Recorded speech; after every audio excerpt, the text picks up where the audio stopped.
Hey everyone, welcome back to the channel. In today's video, we're going to de-pimp a lawnmower. And what I mean by said de-pimping is that you can see the wheels are all cambered inwards. And basically what that does is it makes it really difficult to push the lawnmower and it doesn't look that nice, so we're gonna fix that.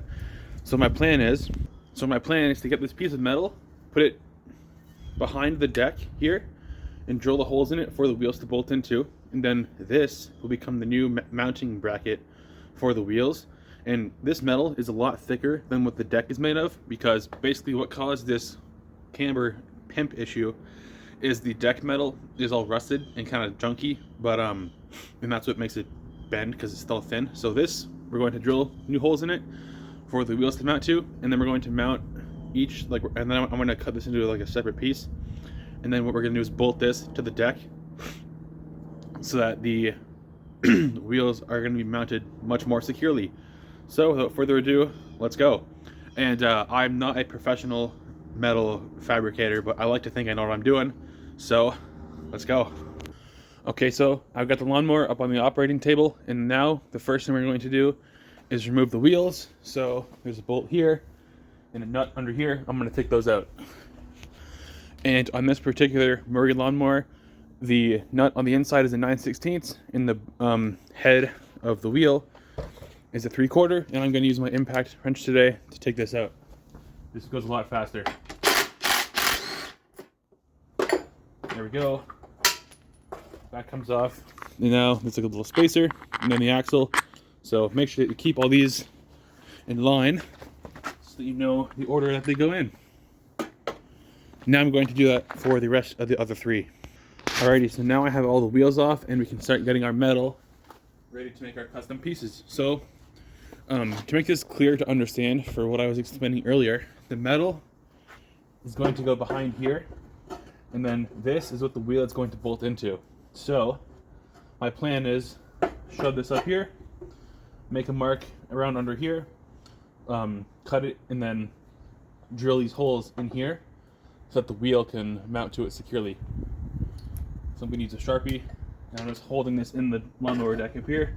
I'm going to mark this right there, and I'm going to make 4 of these pieces.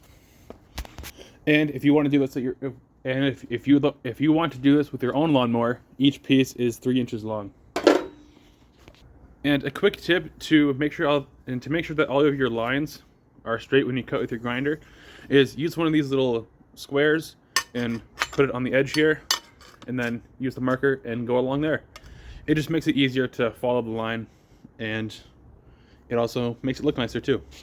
So now I'm gonna get the angle grinder out, and I'm gonna show you guys how to cut these, or I'll cut one of them on camera and then I'll do the rest off camera, because yeah.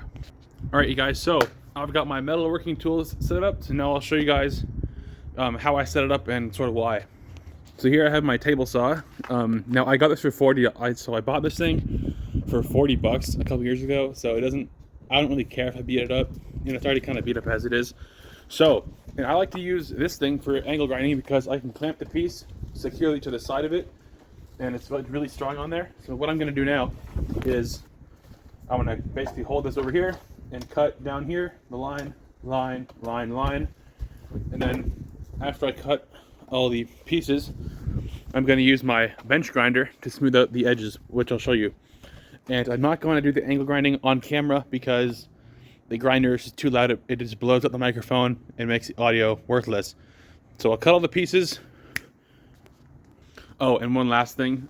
Whenever you're going to use an angle grinder, make sure you wear eye protection and ear protection because it's loud and you don't want to get hurt. So pieces are cut.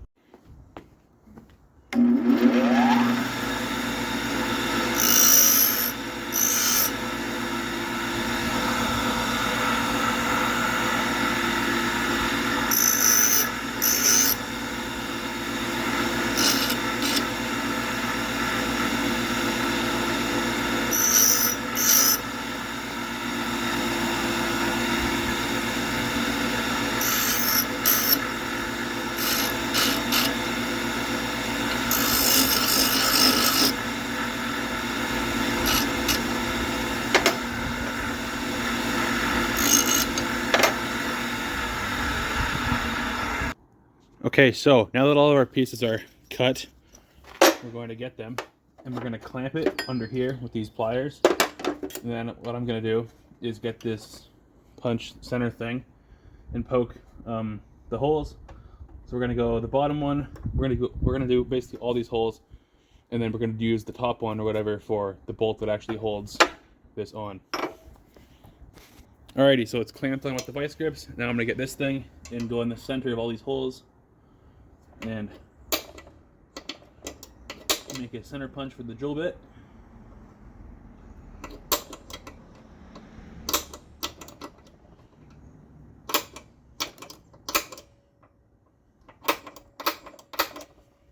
And I recommend buying one of these because it's pretty cheap and it's handy to make little center.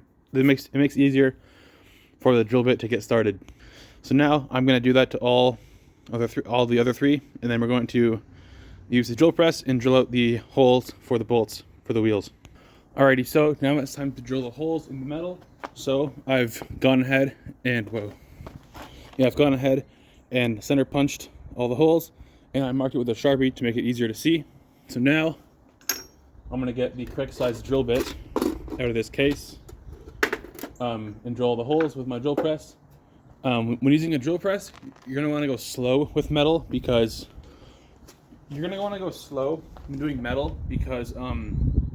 if you go too fast, it'll just wreck the head of the drill bit, and by going slow, it gives you a more controlled, clean cut. And you're gonna want to use some kind of lubricant as well, helps it out. Oh, and for the drill bit size, I'm just gonna go the same size as these holes here. Oh, and one last tip kind of scatterbrained here. And one last tip for drilling metal is you're gonna want to go incrementally. So you're gonna want to do a small one first, and then go up and up and up and up and up until you get to your final size. This will just help out the drill process even more. It'll keep the drill bit sharp because it won't be going through as much metal at one time. So yeah. So I'm probably gonna start with one like this and work my way up to the proper size. So I'll go maybe here, there. So I'll skip basically. Usually what I do is I skip 3 sizes every time. Just helps it out even more.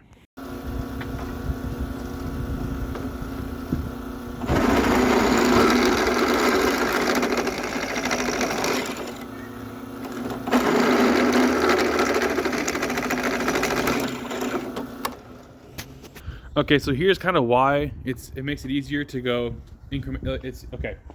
This is why it makes sense to go incrementally up sizes as you drill, because this is how easy it makes for the last size to do.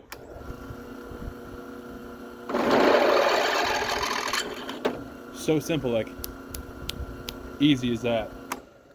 And I also have been using a little bit of WD-40, and this is about how much I spray on each one.